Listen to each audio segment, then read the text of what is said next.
like, just like straight off the bat, you have been going through it this week. Man, like, the week hasn't even started and I got my ass kicked. So, okay, first off, you're gonna notice that I don't have my VTuber up.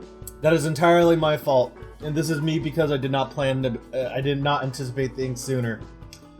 I've mentioned before, I've spent a lot of the past couple weeks like doing DMing games back to back. And I was supposed to have my last one yesterday, but it never happened because your boy had no internet since Monday. The heat waves are getting so bad in like my neck of the woods. I was praying for a goddamn storm, but no. Actually, the heating was so fucking intense, it actually caused a black power outage in my area. Because all the electronics got fucked over. And while we got power back pretty quickly, relatively, the internet got fucked up super bad. Got out super bad for 3 fucking days, where even though we got the power back on, I think the modem itself got fried, because I was going back and forth to Comcast to be like, hey, you want to fix this shit? And it's like, oh, I guess your modem's dead. Gotta replace the new one. So I end up having to go replace the modem. And even though I replaced it and everything's all hunky-dory, everything broke again yesterday. So the fact that I'm even talking to you is like a goddamn miracle, because this is the first time I've had internet since like Sunday. And even when I didn't have internet, I was like, okay, fine. If we can't have internet, I guess we'll just break out the old PS2. Because trying to play PS4 or Nintendo Switch is a pain in my goddamn ass, because half the shit we want to do is impossible unless you have internet connection. So, fuck. But it's okay. I get the PS2. We get to play some Katamari Damacy, play some Breath of Fire 4. We're enjoying all this cool retro shit. And then we find out we can't save because we think the memory card's broken. So as we're going to replace the modem, we go to this nice video game store on the side, and we're like, hey, can you fix this? And they just insert their memory card, and it works perfectly fine. And I'm like, God damn it. It's fine. I get my PS4 and everything works properly again. And I feel like I'm going to have to do this again in 2 hours, because while I was complaining, I was worried I wasn't going to be able to do the podcast because I haven't had internet all week. And it wasn't working when we installed the new modem, but it's working now. That's why I'm talking to you guys. So when the technician comes in 2 hours, I'm going to have to explain to them, hey, it works now. Thanks for nothing. Thanks, I guess. Yeah. Why do I go through a lot in 3 days? Like, I don't do a lot. But when I do something, it's a lot all the time. Yeah, you like I know precious few people who like just get offered a shit burger to the same extent that you do. It is hilarious. I like to imagine my life as a sitcom, because I go through long periods of doing nothing going on.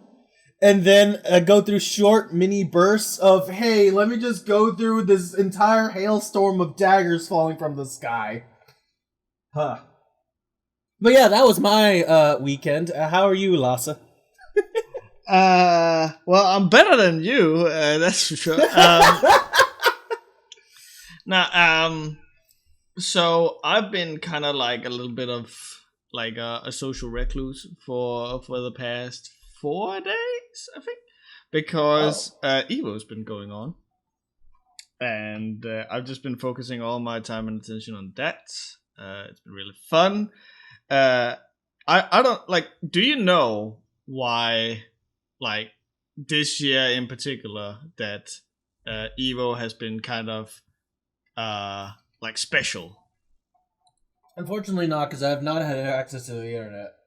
Okay, well, you wouldn't have to have had access to the internet this week to know. So I'm gonna give you a little history lesson. Okay. On Evo. So Evo used to be spearheaded by this guy called Mr. Wizard, and then in 2018, I think it was, or 19, I don't recall. It was like before the pandemic hit. It was found out that, hey, Mr. Wizard is allegedly a creepy sex weirdo. Oh no. Oh yes. So we we had to fucking like get him off the fucking off the board, so to speak, and that kind of left Evo in like limbo. Because like who's gonna spearhead it now? And then like they got some other people on the board, and I believe it was also bought by PlayStation. Like they started owning a certain percentage of Evo or something. And while that was happening, weirdly enough, Pokimane of all people like got on the board of Evo. Even though Pokimane was into fighting games, she isn't. Well, I don't know, but all of a sudden we just hear, board member Pokimane. I'm like, fucking huh? She was also at the event and was just like around shaking hands and stuff, and people were loving it. And then, of course, the pandemic hit, which meant that people could not like show up in person and play fighting games, which, you know, it's kind of like the thing about fighting games. As opposed to stuff like League of Legends or Counter-Strike or something, this is not. Yes, you can play it online, but it is by far not the most optimal way to play it. I heard that this was an opportunity to show how good rollback was supposed to be. Yeah, but the problem was that like rollback was in like 2 of the games that was online, I think. So it was just a trash fire, and like the viewer count was fucking abysmal. So this time, they finally had the chance to put it like in person at Mandalay Bay, fantastic venue, and without Smash this time. So you know it smelled good, and so but like people were pretty excited because like, okay, what does real Evo feel like with PlayStation money and a board of directors like actually like taking care of this? Because let's not mince words here. The FGC is pretty much ghetto. It's pretty hip hop. It is pretty rap music. It is thuggery, which is typically why when talking about Evo, the FGC, it is often disassociated with esports. So you have esports and the FGC, they're not the same. And so people were like, okay, are we just gonna be like completely fucking sterile like once we get in here? Is it gonna be, hi Mark, I'm standing here at Evo and we're now gonna turn it over to our sponsors, PlayStation, get your play, like all that shit. I'm happy to inform that was not the case. Instead, you could definitely tell that there was being a lot more money and care put into this. They had the guy who made the original Evo rap, Said Hatani? I don't recall what his last name is. Red Rapper, who made the original Evo theme. Like he did a remaster of that one, which was much more modern, and like they would play the instrumental version of that during ad breaks and shit. And for every top 8 of every game, they would have made a new, unique song for that. One of which was for the Mortal Kombat one, which was done by, you guessed it, Swartz and Omega Sparks. We had Casey Lee Williams, the Pull My Devil Trigger lady, make the track for Melty Blood. Like, these were not D-list musicians. These were like actually really good artists, and all of the songs of the different top 8s was fantastic. The visuals were much better, and it felt like much more organized, and it felt like this was what Evo has kind of like grown into, which was, it's still very much a tournament, but it's also kind of like the E3 for fighting games. And so we got a shitillion different announcements, most of which being, hey, fucking almost every video fighting game under the sun except for one are gonna get rollback and crossplay. The one game that didn't get rollback is the fighting game called Grand Blue Fantasy Versus, which is so fucking funny because they were like, we have a special announcement for you, and everyone was like, roll back, because like this game came out when the pandemic started. So like if there's been a game where you have felt like the shitty netcode, it's been this. So everyone's like, roll back. And then the announcement comes that they're making a new like tournament online with no rollback. So we got one more executive to pound it into their face that rollback's important. So like at the announcement tweet of it, there is just as far as you can scroll down the same like dead-eyed, like soul-crushed emoticon, like picture, and no text to it. Just as like you can keep scrolling, and no one is tweeting anything but that. People are so dejected by this. So that's been fun. God. But amazing.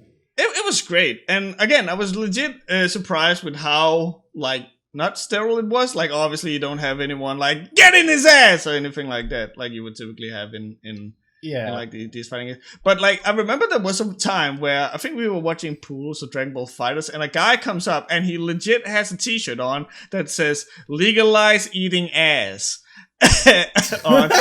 and no one was stopping the man. He was allowed up on the fucking stage as well as anyone else, and I'm here for it. I guess like they had to clean up a little bit, but you know, you still got the spirit in there for the chillins. Yeah, so it's been great. New characters for Street Fighter 6. We got Kimberly, the ninja, and Juri makes her fantastic return. The designs are absolutely phenomenal. I don't know who is working on the designs of at Capcom now, but they're definitely like leaps and bounds better than they were in Street Fighter 5. Street Fighter 5 was great with some of the designs, and the rest were like a huge miss. But here, like you have obviously not seen it, but like with Street Fighter 6, they're like going back to the roots. They're going back to like the hip hop feel, the streets, I have seen new Juri Han, and I've seen her new like hair horns, and how perfectly straight they are. And honestly, just I don't know, everything about it feels cohesive. It feels like it's got that air to it. I don't, it's hard for me to describe.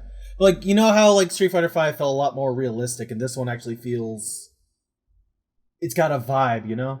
Yeah, it's stylized realism. I would call it. But I think like it was never shown as much with how much they're going back to the roots as with Kimberly, because like she's a black girl who listens to music, and her primary weapon as a ninja are spray cans. And so like she's a ninja who tags graffiti, which is just like that concept alone is fucking phenomenal, because like, oh, instead of the smoke bomb, she's throwing a spray can down, and the color spray is what hides her and shit like that. Like it's so clever and such a cool way of implementing the street thing into like movesets. It's really cool. Like the streets in Street Fighter, who'da fucking thought? Yeah. And yeah, as you said, Juri Han looks fucking amazing. Food fetishist, eating good, because holy shit. I mean, oh shit, is that actually... Hang on. I'm looking at the character designs right now. Right, and I'm like, is that fucking... Well, I'm looking at Blanca, and I'm looking at fucking Akuma, and I'm like, what the fuck? Why does everyone look fucking great? Yeah, so these are okay. This is official, but it's not supposed. It got leaked, and people were like, "Is this just like a fan art?" Just because like I don't know if you can tell, but there's some of these character designs that are very different from like the normal ones. Like Cammy has like completely removed her pigtails and is now like sporting she got the buns. Yeah, she's got a butt cut, and Akuma looks very, very different as well. And so people are like, is this just like a fucking fan who made this? And then the official Street Fighter Twitter was like, sometimes we get to see something that we shouldn't, but thank you so much for your positive feedback. And it kind of like confirmed, okay, this is like, we were not supposed to see this, but it has now been confirmed. These are the characters that we're going to see. And I don't think there is a single design amongst these people that doesn't look fucking fantastic. Wait, hold on. Is that fucking Rashid? Are we getting Rashid back? Yeah, oh, fuck yeah! My boy! I don't think Sakura's been shown. I don't have. I've seen some things for Sakura, but like I'm not sure if she was like brought up or anything. I remember that Ken, like he looks like a bum now, and that is apparently because in like some of his story got leaked, and apparently it's because he they took his kids. The wife and everything. Yeah, no, seriously, that's what's going on. Like, he has apparently dedicated himself too much. Like, he doesn't want to be left in the dust by Ryu, so he's like trying to now like dedicate himself as much to martial arts as Ryu, and that has unfortunately meant that he cannot like take care of his wife and kids, and so they've left him. So people are now saying that his typical wake up DP, which is normally stands for Dragon Punch, now is wake up divorce papers. Divorce papers. Oh, it's amazing. Yeah, it like I always love when they do these things with fighting game characters where like you can see that time has passed. It's the same thing they did with Guilty Gear Strive, where like time has passed, the characters have changed, and like their designs are reflecting that. It's like in Guilty Gear, like you can definitely tell there's like the continuation of the story, and I feel like that's what they tried to do with like Street Fighter V, where like everything was like, oh, this is new generation, this is what everyone is now. But you really feel it here in 6, at least looking at these designs. I didn't even recognize that's fucking DJ. Look at him. Yeah, the whole fucking character arc. It's like what fucking happened to Kobe? Like what happened to Kobe in One Piece? Like you don't even recognize the same motherfucker. Who the fuck gives a character arc to fucking DJ? His entire thing was that he smiled a lot and he had the maracas. That was his entire fucking thing. And now he looks fucking everyone looks fucking baller.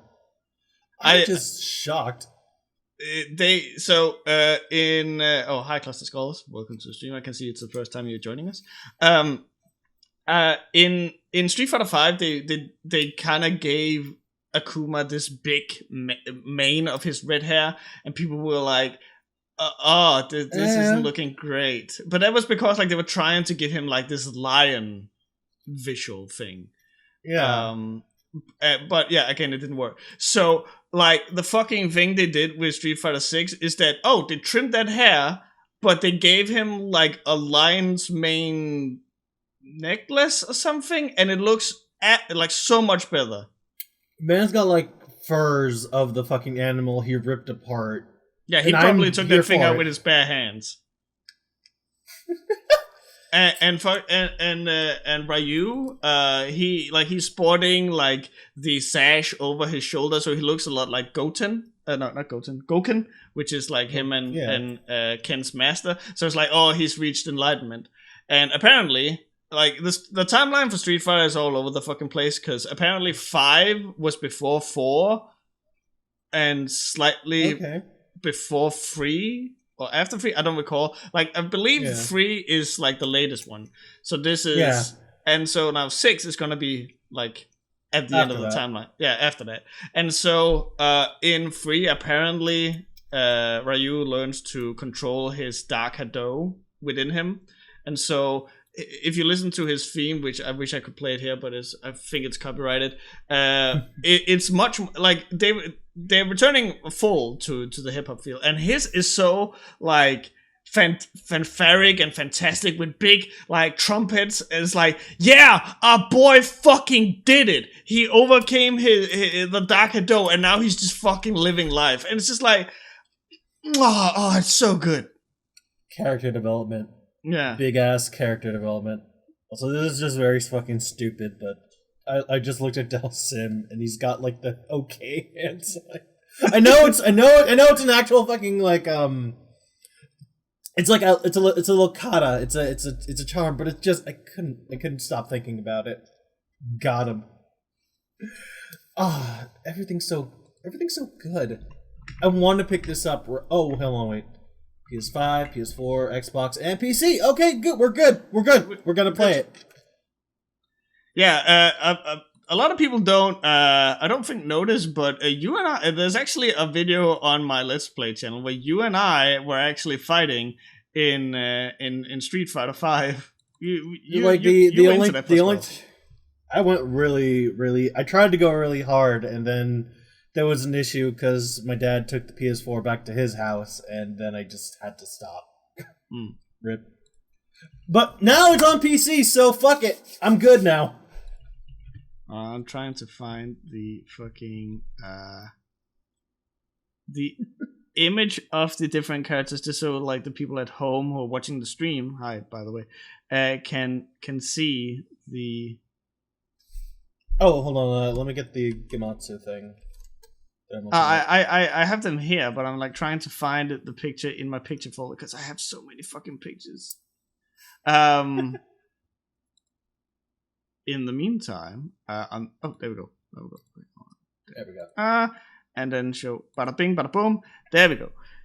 So, yeah, all of these look fucking fantastic. Rashid looks so fucking cool now. I'm so happy that they went away from that weird tech ninja guy and just like made him look like an oral sheik who just like is ripped as fuck. Honestly, just okay. Real talk. Rashid was my favorite character in SF5. Oh, really? The clout guy? Really? Shut the fuck up! You're right though.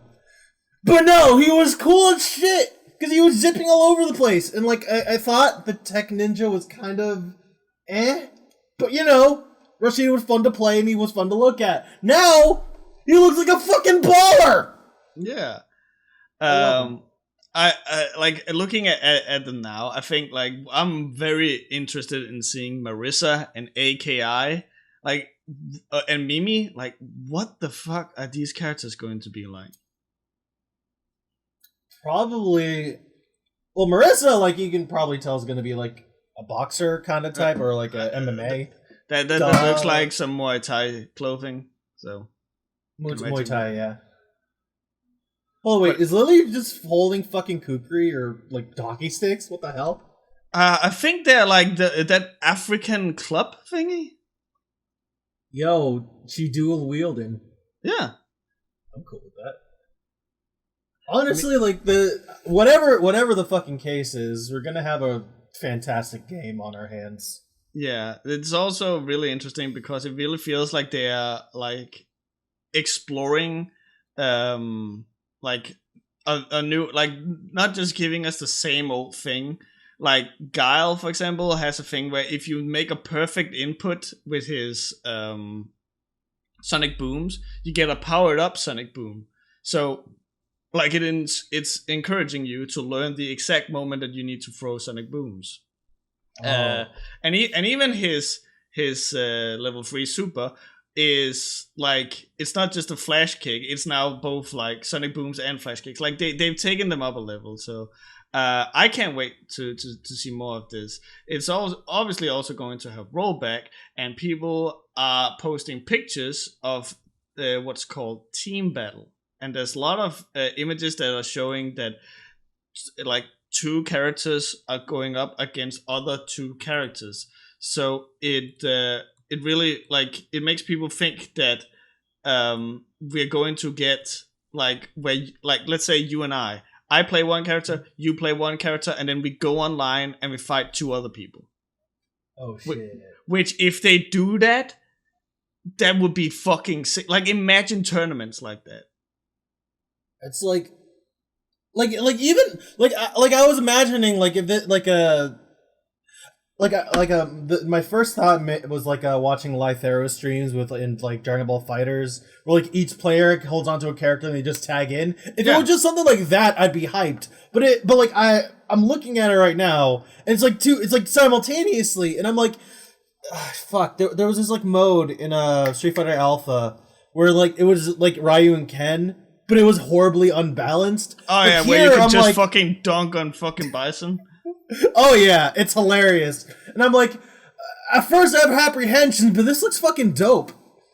I don't think it's going to be where like two people are fighting at the same time. I think it is going to be like a tag system like Dragon Ball Fighters, or like switch out like in King of Fighters where, oh, you beat me, now it's time for the other guy to come in kind of vibe. I don't know, but if you wanna like take the game in a bold new direction, I think this is the way to do it. I think like this could honestly change.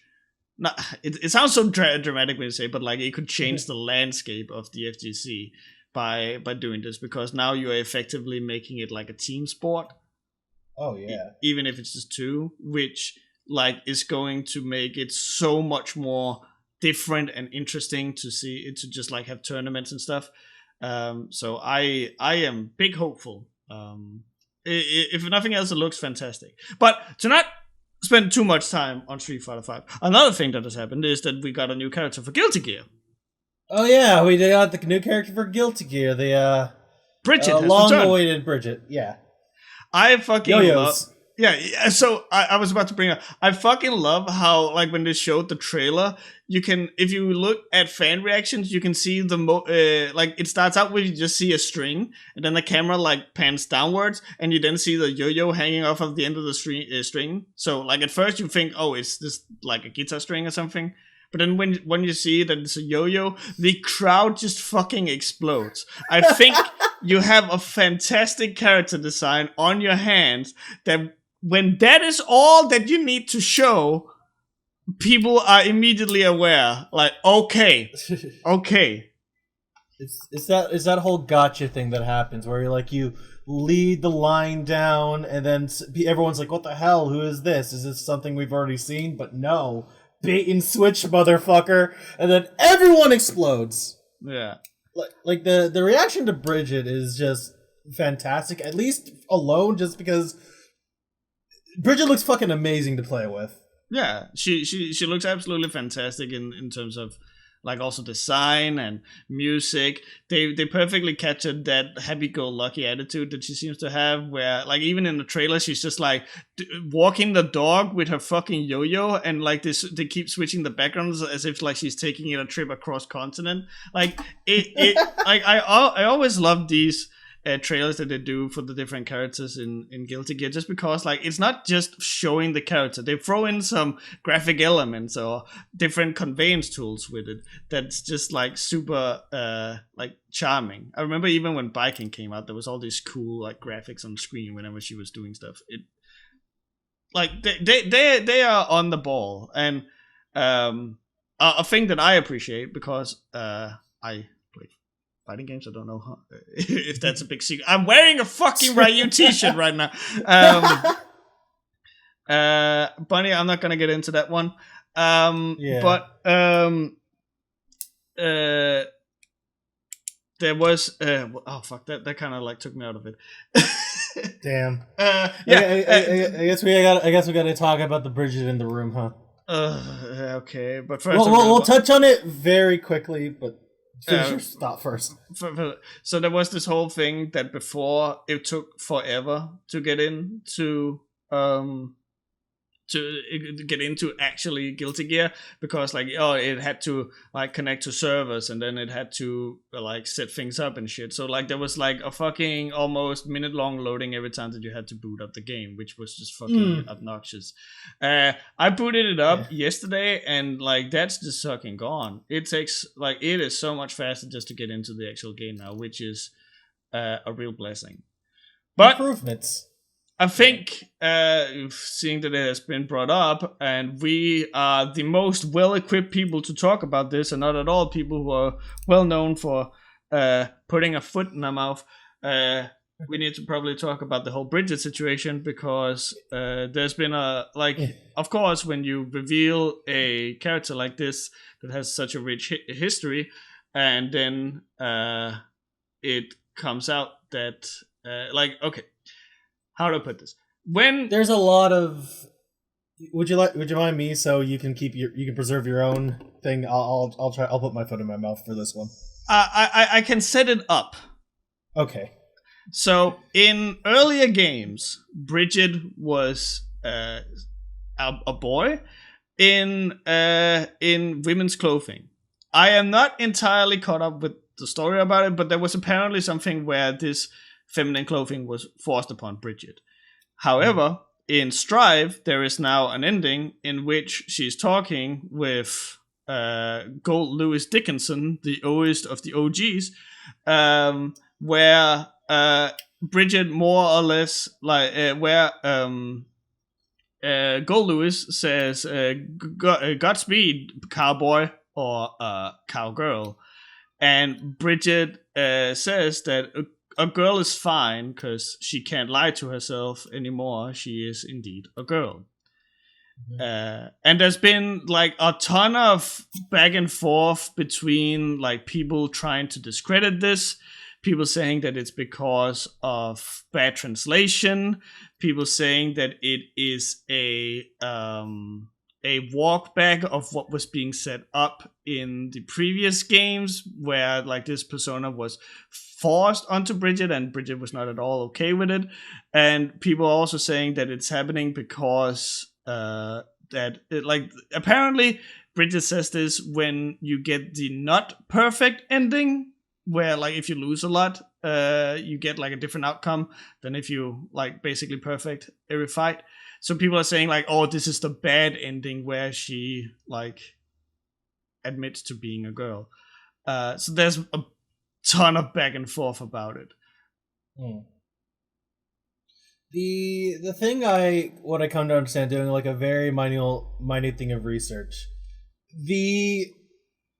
from what I'm here to understand, the basic premise of Bridget's story up until this point was Bridget was a twin. They're a twin of two males, and that's seen as a bad omen. So to avoid the bad omen, Bridget was forced to be a girl. This sounds very similar to of all fucking things, a Danganronpa plotline, which I'm also not very attuned with. But from the idea, because of that whole thing, and the story was perceived as fighting against this imposed stereotype, to have them admit they were a girl or be okay with it is seen as bringing internalizing abuse, which again, this was just what I've been told to secondhand. I have no goddamn, I am so far behind on on fucking Guilty Gear lore. I need to do a lot more study on my own. I would have done it earlier if my internet wasn't fucked up.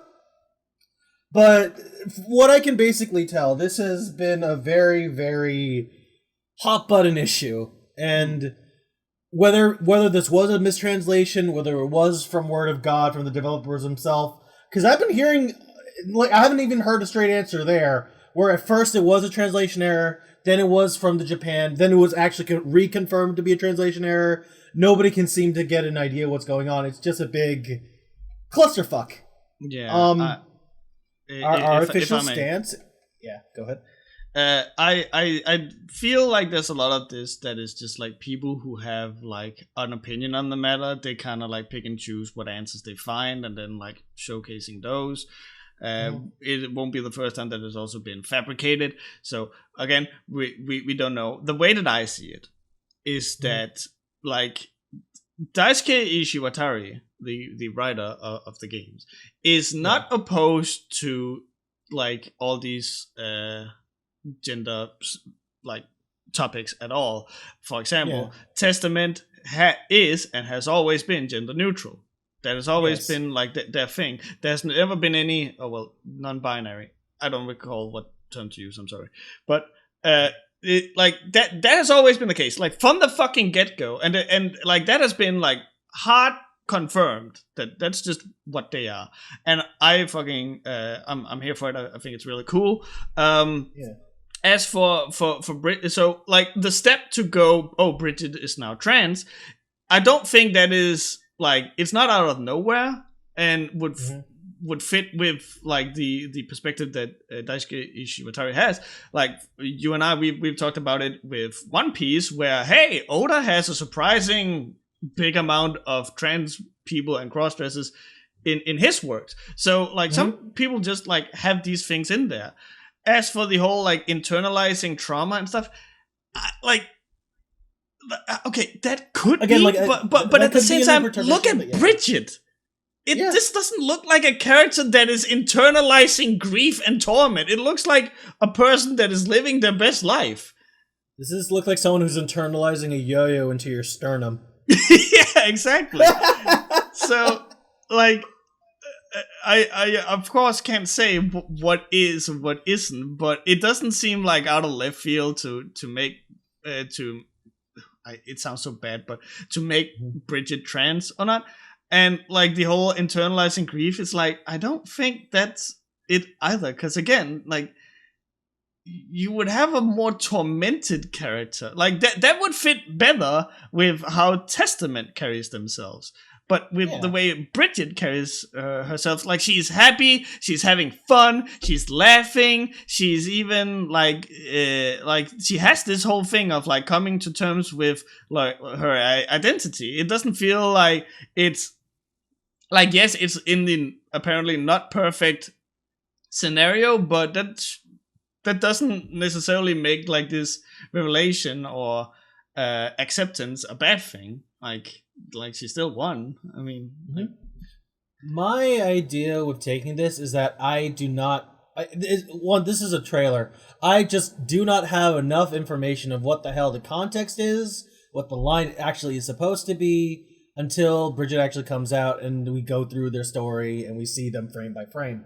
So this could just be a whole bunch of weird, like internet weirdos who are eternally online just fighting each other and just ruining it for everyone else who just wants to have a good time. So I'm just gonna enjoy Bridget and go yo-yos go burr. Yeah. I don't know if it's harmful or whatever, but I'm like, yeah, okay, this is a trans girl now. I'm fine with that. And I was even like, I linked it to Ruby just because I thought it was so cool, because in the boys line, it is effectively going, are you a boy or a girl? And Bridget goes, I'm a girl, because that's what I feel like is the true me. And I thought like that was so like interesting, because like typically when you have a video game that deals with trans things, it's like, oh, this character out of nowhere is just trans and nothing is done with it, or like they are trans when like we're introduced to them. But here, I think that you call it coding, where it's like, they may be trans, we don't know, it's up to you. And so with Bridget, it was very much like, no doubt about it. Like this was full on a character that just went, I have either a boy or girl, and I choose girl. And I may have been a boy before, but now I'm a girl. So like this was full on a character that was admitting on quote unquote camera to be trans, which I have never seen before. And honestly, I think that was a pretty interesting and kind of brave thing to do. Especially with a character that is already pre-established. It is so easy to make a character and then have them do it, because like then they become the character that then turn trans. But this is, if we are to believe what the story is presented at face value, is a character that is established and grows as a character to then learn to accept that they identify as a girl, which I can't think of a single game that has done otherwise, at least not in any main titles. Probably there's a ton of that in indie games, but I can't remember seeing that in like a AAA title like Guilty Gear. I'm trying to like think of examples, but my mind immediately went to Celeste, and Celeste is like I think considered an indie game now. Or Yeah, it's an indie game. yeah, it's an indie game. So no shit, you're right. Yeah. Leave it to Daisuke the Chad to fucking pull this off. Again, I don't. It would be Daisuke. It would be Daisuke, wouldn't it? Yeah, it would be Daisuke. I don't recall what it was, but I was like telling someone something about. So Gold Lewis Dickinson is the Secretary of Defense, and he's walking around swinging a coffin that on a chain that has an alien in it, and then and then I don't recall who I was telling it to. I think it was my friend Sebastian. It was like, that sounds fucking weird. And then I go, it's a Guilty Gear character. And he's like, okay, that makes sense now. Just because if it's Guilty Gear, fuck it. Fuck it. I love it.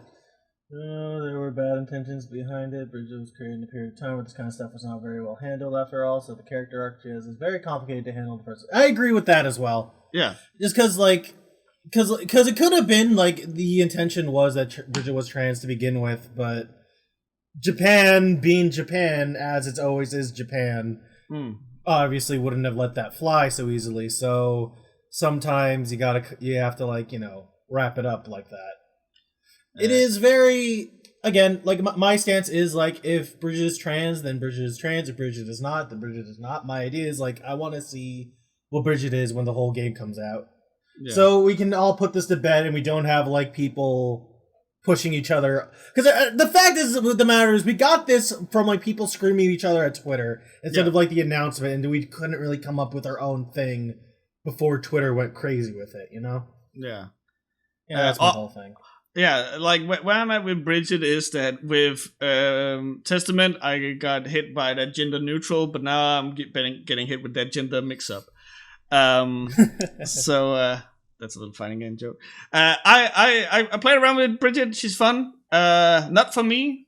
She's a little too like basic in a sense, but all of her animations are fucking phenomenal. Fantastic, great character. Hope that she gets like some pros who like to play her, just so you can see like some of the absolutely crazy shit that she can do. But yeah, so there was a lot of talk about fighting games. Yes. But hey, guess what? I'm a big fighting game fan. Hey, that's good. That's good. I don't like just there's a point I wanted to bring with Street Fighter 6 that I just want to like really touch on really quick. Yeah, sure. So sorry if I'm walking back.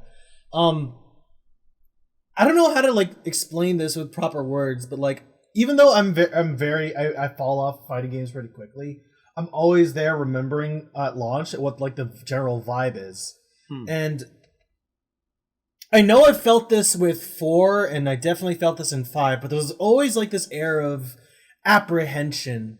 The games always got good later on, but like at the start, Street Fighter always felt little, I don't know about this. But like Street Fighter 6 is like, I think I can say the first game I haven't seen anyone had any apprehension towards. So like none of the redesigns were like so it's just everyone's just fucking hype all over. So during Street Fighter 5, there was it came out. The director of Street Fighter 5, and I believe also Street Fighter 4, is Yoshinori Ono, I think his name is. Ono, this is what he's... and like, from what you can tell when he's at EVO or any other event, he's typically like a guy who likes to have fun. He always has like this little toy Blanca in his pocket, and he like talks with that, and he's like, oh, Blanca says you want a new trailer, and stuff like that. So it's really wholesome. But apparently it has come out during Street Fighter V's production that he is actually kind of a tyrant and very much like not very good at directing a project. So when Street Fighter 5, I don't recall if you remember, but when Street Fighter 5 came out, it had like 6 characters and barely fucking functioned. I remember that. It was pretty bad. And apparently, according to insider sources, that was because of bad management by Ono.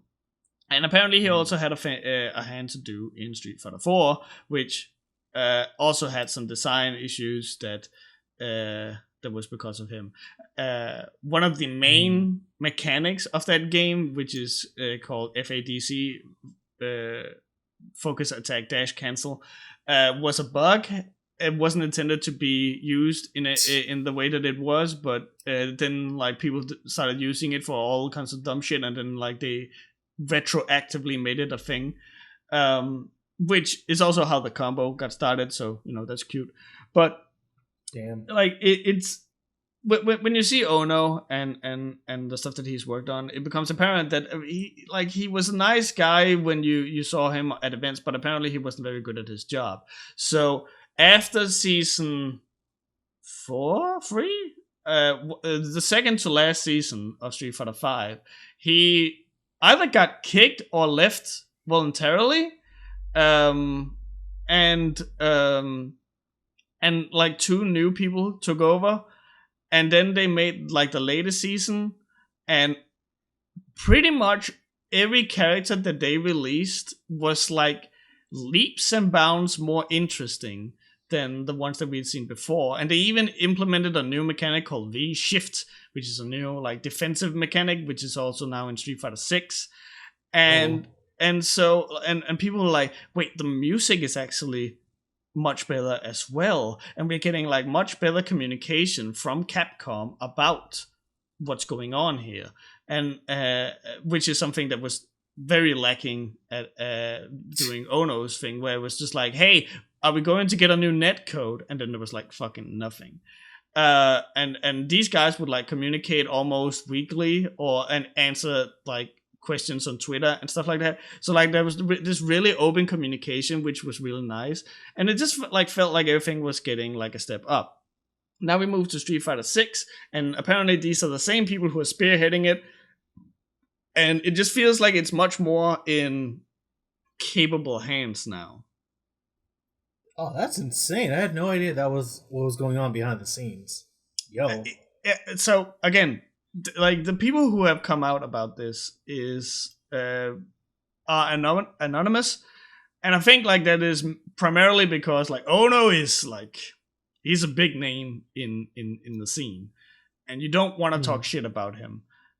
So obviously with this information you can kind of like take it with a grain of salt, like as you should with anything that comes out anonymously, but it has been backed up by other people who are in the inside, but those 2 are being kept anonymously. So like there's a lot of anonymous people corroborating each other's stories, and like you can just look at Street Fighter 5 and go, that wasn't very great. But and now you can look at Street Fighter 6, which just seems to nail it. They had their first logo, which was not great. The new logo is something that makes me cream my pants. Actually, hold on. I'm gonna fucking bring it up. Just because I'm gonna, like, my designer ass needs to talk about this. Oh, I'm excited. Okay. I'm gonna learn today. So, let's see if we can't find the... Alright, let's just use this one. Ah, fuck, it's a... Okay, hold on. It's one of those WebP files. Oh, no. Which I found out because I was working with a guy who makes websites. The reason why you use WebP files is basically because like they're the new what do you call it? Like it's a new format. Is it for web? Is it for Web 3, or is it like just because it's easier to, because it's a lot smaller? Yeah, so they used to use a type of file type. I forget the fucking name, which is a fucking SVG. They used to use SVG because like those were like super small for logos and stuff. So WebP is like the new thing where like they are uncompressed in a good well, they're compressed but like not in a big way, and so they don't take up a lot of space, which means that your site loads faster, which means that you get better SEO. Be that as a way, I found the image. All right, so here we have the new Street Fighter 6 logo. If you look at the left one, you have a 6. And then if you then flip it down, you have the VI, which is the Roman 6. So whether you because Street Fighter has kind of like flip-flop between having a Roman number and a normal number. So fuck it, we're doing both. Yeah, so fuck it, we're now doing both. It's also in a, I forget what the English word is for it, but like a 6-sided square, which, well, a hexagon, yes. Which, you know, it's also fitting both because like fighting arenas, sometimes it's typically an octagon, but so there are also known to be like hexagons, and just like it I just fucking love the idea that you now have the 6 both in Roman numerals and in like normal regular numeral. Yeah. Which that is brilliant. Yeah, it is fucking fantastic. Just because, like, as you said, it was like, what do you want? I don't know. Fuck it, you'll get both. It is also just like leaps and bounds better than what the original Street Fighter 6 logo was, which was found out to just be like that SF in the hexagon was just something people found on Adobe stock logos. Yeah, it was a bit basic. Just mute this thing. So yeah, not great, but now we have fucking magic in the making. I will pretend that was a placeholder thing, and that nobody was ever going to. It was never going to stick, because I couldn't imagine Street Fighter 6 where that was gonna be our fucking logo.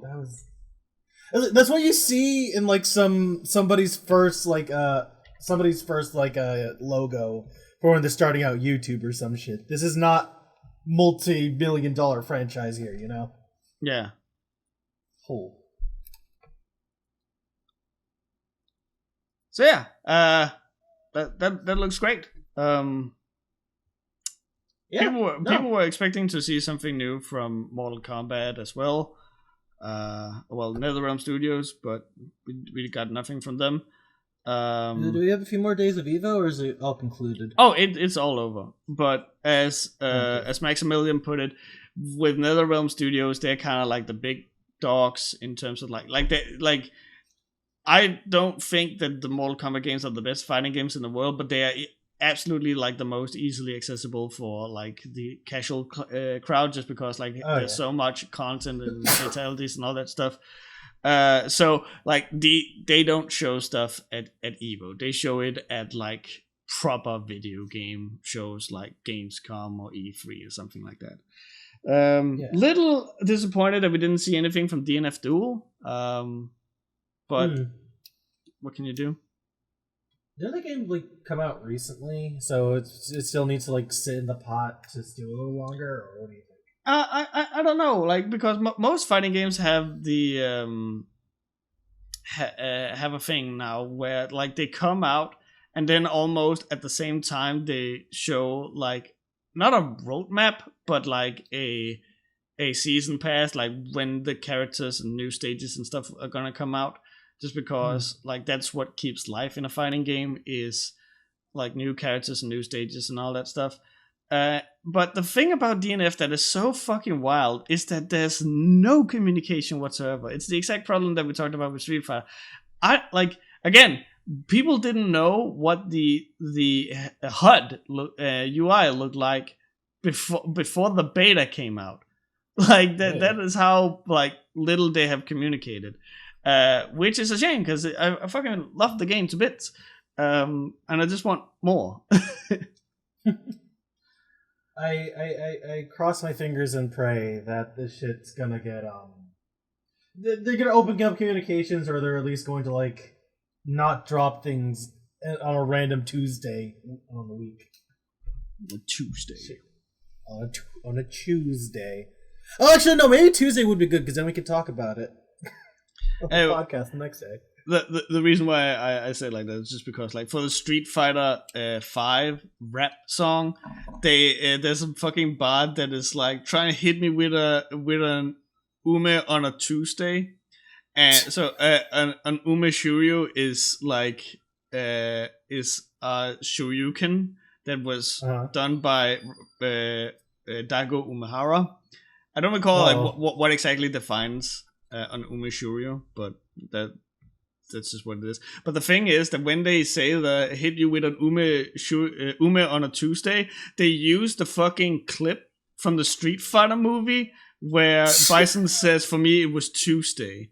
So it just has like that gravitas. Well, I guess Tuesday would be special then. Yeah, it would be perfect actually. But if you want to hit us with an ume on a Tuesday, where can they hit us, Lasse? They can hit us with it at webcastrelief@gmail.com. So, Cloudy, in case they wanna fucking ume show you into a FADC, into a CA, into an OTG, where could they send that? Definitely not Evo. I'm not good enough to go there, but you can do that to me at webcastrelief@gmail.com. I don't even think I know what I just said, but I think it's correct. Logically, potentially, we'll have to figure it out. Yeah. Okay. First one is a question from Shane O'Brien, and he says, "Dear Cloudy and Lasse, hope all is well with you. And as this day writing is the 11th... Hold on. As the day writing this is date 11 years ago, I first came across the webcomic relief, all thanks to finding out about the extensive Chris Chan. So, I guess, hey, thanks for watching. Have you been here for 11 years? I don't remember that long. I think it's longer than that, because I seem to remember that I started the webcomic relief on my 18th birthday, and I'm now 33. Oh, shit. Shit is old, damn. Oh, goddamn. Anyway, here are your questions. Question 1. To go with the old times of old reviews of webcomics, which ones would you like to redo again now that you experience more... I'm sorry, Shane. These are very hard to read today. I don't know why. Question 1. To go with the old times, what old reviews of webcomics would you like to redo again now that more of your experience now, if you can? You know, you might have the I hate anything to have to do with furries review. Might be one, but I would love to hear if there's any others. Okay, so let me rephrase this because I know you've answered this multiple times. But say there was, looking back at your season 1 and maybe your season 2 reviews, if you didn't review one of those then, but you came up to them now, which one would you kind of be interested in looking at? Least I could do, I think. That was the I hate anything have to do with furries, right? No, that's concession. Okay, yeah, sorry.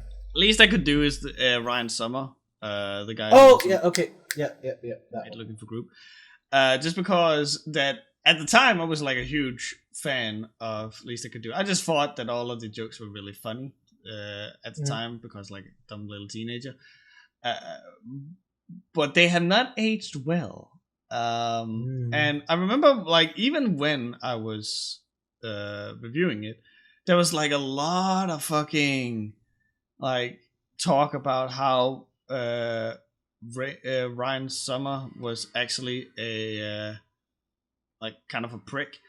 I can't confirm nor deny that.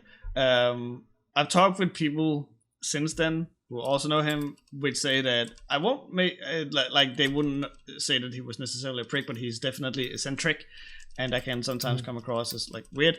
And like I just think that these are like this would be interesting to look at today, because I don't think that there's any doubt that there has been a change in the perception of media from then to now, people have gotten a whole lot more soft. And like that's like I don't want to sound like one of those right wing. Oh, people are so soft now, because like there are things that like are genuinely horrible, no matter what timeline. But like we have gotten more like prone to be upset over stuff, even when it was just like jokes. Again, Will Smith walking up on stage and smacking Chris Mouth in the mouth for what is a joke. So. I think it would be interesting to see this comic, just because like it is like thinking back on it, it is very misogynistic, and I just think like that would be an interesting thing to tackle, just because of like the change in times. Also, just because like I don't think like it was a very good review back then. Okay. But I also think like it wasn't a good review because like this was back when I was just like basically ripping off Spoonie and Nostalgic Critic, and so like it always had to be criticism, haha, funny, how much I am angry about this thing.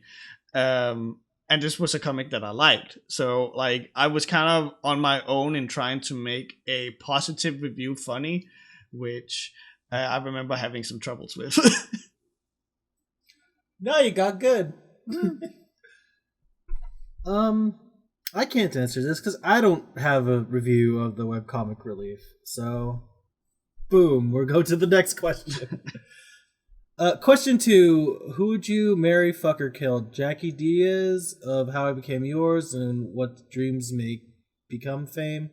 Nick Simmons of Incarnate, or Andrew Dobson? Fuck, marry, kill. Jackie Diaz, Nick Simmons, or Andrew Dobson? Fuck Jackie Diaz, because again, if memory serves me well, she looks fantastic. Marry Nick Simmons because hey, money, and kill Dobson because Dobson. I didn't realize this because of Jackie Diaz, and we're saying of fame. Andrew Dobson of being a cunt online fame. I missed that last part. Good one, Shane. And I think Lasse picked like the correct way to do it. Yeah, because then you would be kind of in laws with Gene Simmons and be like, yo, kiss, I guess. Okay. Let me see. Some other questions. Okay. Let's see if we can answer this one. This one's from Jericho, and they said, "Hey, I got another question for you guys. And a lot of my experience with this question comes from the battle royale genre, so this may or may not apply to games you've played, but I'd love to hear your takes on how it affects them." And he asked, "Why are a lot of modern or recent release multiplayer games so sweaty? As in, casually playing the game on solo queue or public lobbies isn't fun anymore. Why does it seem like everyone is trying so hard to be the next esports legend? It feels like there's less and less room for people who just play an occasional match compared to those who play for like 8 hours a day every day. Thanks, Jerry." So I guess he's like talking about like the influx of tryhards online. Yeah, I think that because that's actually a very interesting thing. I think that it's because of the change that these esports celebs have gone through. They used to just be, hey, Kevin is really good at playing Mortal Kombat. Oh shit, oh Kevin is so good. To now being like seeing these people on like a main stage and getting like like a big salary for essentially just playing video games. I know that in Denmark, you can actually like go to real fucking school and get like gaming as a curriculum. Like the perspective has kind of changed, and these really good players have kind of become like famous people, like similar to movie stars or rap gods or whatever the fuck. And so like there's much more of an incentive to wish to become like them, and so like people are going to try and be more like them. And typically if you play like the battle royale games, these are typically being, how do I put it, filled with people who are playing first person shooters or third person shooters, and those typically come across as like they like a lot of them are thriving off of being toxic. Like, oh, it's funny to troll people and stuff like that. And so like there's just becoming more of a community in which like you have to roll with the punches, where you, it's more BM than like we used to. I think that may be it, but honestly, I honestly don't know. From like an American insight, I'm kind of like seeing this the same way parents kind of push their kids into sports. Because believe it or not, one of the highest paying jobs in America you can get, aside from like being a politician and raking things into your own pocket, is like being a sports coach for like a college. Because, you know, things like sponsorships, things like adulation and fame, like people will dedicate their lives and their children's lives and groom them into becoming these sports stars. And when gaming kind of gets like a slice of that, when you get a little piece of that pie, everyone wants to jump into that whole pie of being famous. So a lot of them will push themselves, where you have to question, are they even having fun anymore? But there are people like that, there's also definitely people who just really have fun being as competitive as possible. Because you can't discount like the people who just get that fucking rush of adrenaline just pulling off really wacky bullshit. Yeah. Like, just to pat myself on the back a little bit, in my Rise Road to Glory, where I play fighting games online, I have like this very strict rule that if I can see that someone does not currently have the controller in their hand, I'm immediately going to stop hitting them. I always try and like play with the best of manners, just because like it feels better to win proper than like stealing a win. But then again, I am also aware that I am of the older generation, and there are people who are just like all about like rank points and what level they are or tier they are. And I'm not saying those people are playing wrong, because if they were, the game would not cater to them specifically. All I'm saying is like that's not for me. But that's probably also a thing, in that you typically get rewards nowadays for leveling up. In Call of Duty, you get new guns, you get new skins, you get new clothes, and all this stuff. In Call of Duty, Counter-Strike, you get access to crates, which you can sell for real money. All this stuff. So there's a lot of more like incentives to wish to progress, and if there's an incentive for that and not for being a good sport or having fun, then like some people are playing for that kick of endorphins and serotonin that you get when you like open up a new thing or get rewarded something. Yeah. I think the moral of the story is that like you're gonna run to tryhards one way or the other, so try not to let them bog down your experience. Yeah. Actually, real quick, I think like that was one of the things that I found was very different from going from playing World of Warcraft to playing Final Fantasy. Because in World of Warcraft, everyone are so fucking tryhard that it's downright insane. You will sometimes have to have a higher item level than the dungeon you're going into before people will allow you to go with them into a dungeon. Which is like, if I have to have a higher item level, how am I going to get in there in the first place? Because I need to get that stuff to get that item level. And people were so fucking try hard. I remember when Alice and I were trying to go through the Legion, like the final race of that, we would spend almost an entire like 6 hours in the evening after I came home from work, just waiting around for people to join our raid, because if we died once, people would fucking leave. People were so fucking toxic, and that's just because like World of Warcraft is very much about getting to the end as quickly as possible, because the main game starts at end game. That's apparently like how that game caters to you. So people are in a fucking rush to get the best gear and get as high level as possible, and if you slow them down in any single way, you are effectively hindering their experience. Whereas with Final Fantasy XIV, I have experienced that much more of the enjoyment of the game is the game. What's at the end is fun and all, but the main thing is the main game. And that has led to something as late as yesterday where I was like, hey, I haven't tried tanking in a while. Let me play a warrior. And I go into a dungeon and I go, hey, I haven't tanked in a while, so please be patient with me, and I may not be taking like the biggest pulls and all that.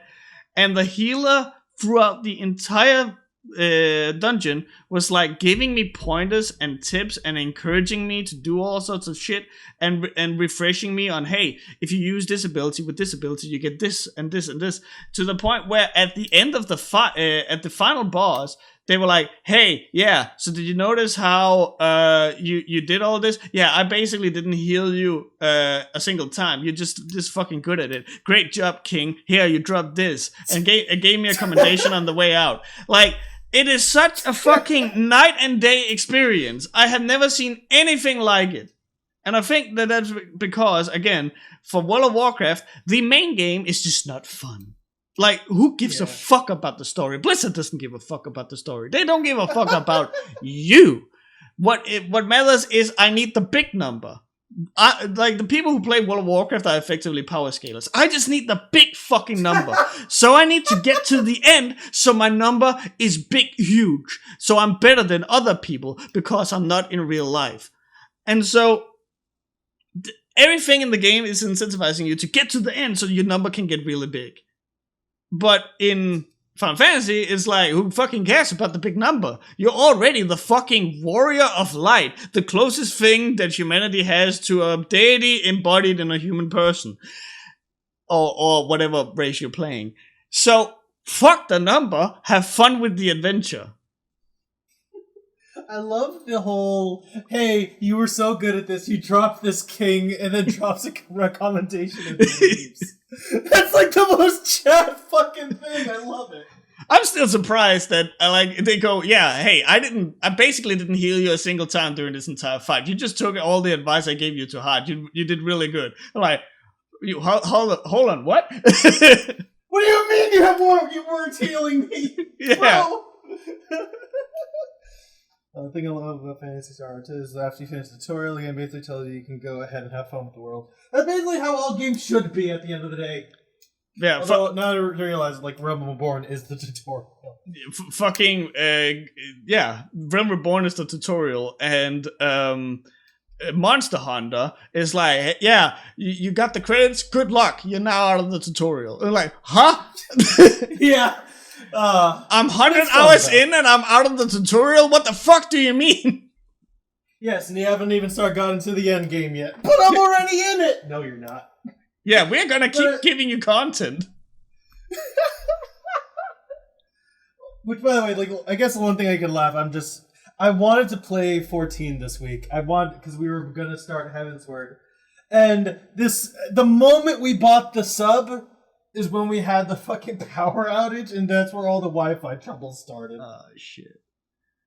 So hopefully after this call, if the internet isn't broken, I'm gonna go back to Heavensward. Alright, so, I have a side quest for you. Side quest, let's go. I am a Dragoon. Yes, you are now level 50, correct? I am level 50 in 2 classes. Yes. You are now ready to find Hildebrand. Well, find Hildebrand. Find Hildebrand. Tell your roommate that you need to find Hildebrand. They will guide you. And you will... I wish you could record your game or anything.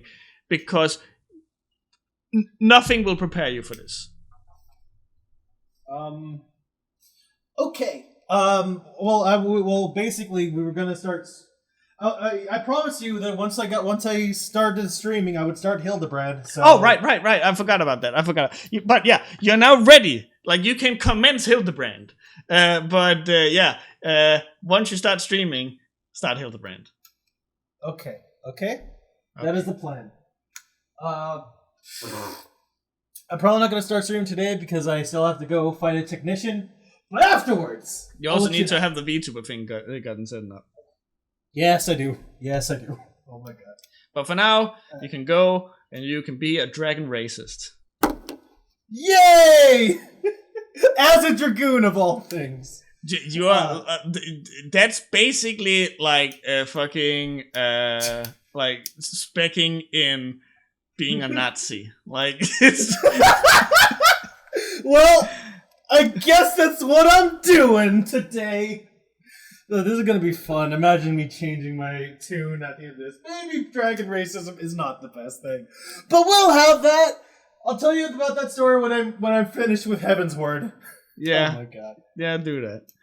Anyway, you have a technician coming over to look at your internet or whatever, just so that you can play that Final Fantasy. So I think now would be a great time to end the stream. Thank you for a good stream, everybody. It was short. It's a little short, but you know, we gotta make sure that Cloudy is ready for when people come and inevitably fuck up his internet even worse than it is now, because that is the lot in Cloudy's life. Honestly, yeah. I'll let you know if the house is on fire. Bye, everybody. Bye.